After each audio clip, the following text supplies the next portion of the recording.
प्रसिद्धीपेक्षा कलेचं समाधान जास्त महत्त्वाचं असतं असं मत ज्येष्ठ अभिनेत्री रीमा लागू यांनी व्यक्त केलं. रीमा लागू यांची प्रमुख भूमिका असलेल्या महेश मांजरेकर निर्मित तुझं माझं जमेना या मालिकेचे हडपसर येथील अमनोरा पार्क येथे चित्रीकरण सुरू आहे. यानिमित्त आयोजित पत्रकार परिषदेमध्ये त्या बोलत होत्या. अभिनेता वैभव तत्ववादी, मनवा नाईक, दिग्दर्शक गिरीश वसईकर यावेळी उपस्थित होते. रीमा लागू म्हणाल्या, नाटक, चित्रपट आणि दूरचित्रवाणीवरील मालिका ही कला सादरीकरणाची केवळ वेगवेगळी माध्यमे आहेत.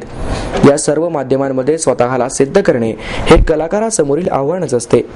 असं सांगतानाच कोणत्याही माध्यमामध्ये काम करताना प्रसिद्धीपेक्षा कलेचं समाधान अधिक महत्त्वाचे असते. दूरचित्रवाणी वाहिन्यांवर केवळ सासू-सुनांच्याच मालिकांची गर्दी असते असं नाही.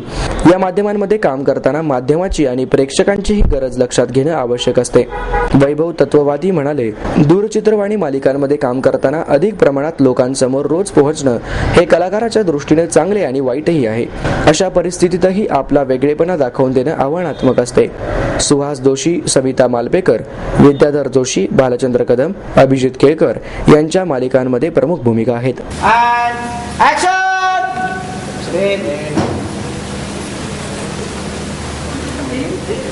काय सुंदर आहे का मुलगी? हो, आपली दृष्ट काढावी अशी नाही, यायला थोडा उशीर झाला ना म्हणून म्हटलं. अगं सुहास, कोर्टात गर्दी होती असणार. नाही, कोर्टात बिर्टात जात नाही आपण. बाबाने रजिस्टरला घरी बोलवलं होतं. अरे वा, कुठे उशीर झालाय? ते म्हणजे 1ची वेळ ठरली होती ना. हे बघ, आत्ताशी 1:10 होत आहे. आपण भुकेच्या वेळी चल.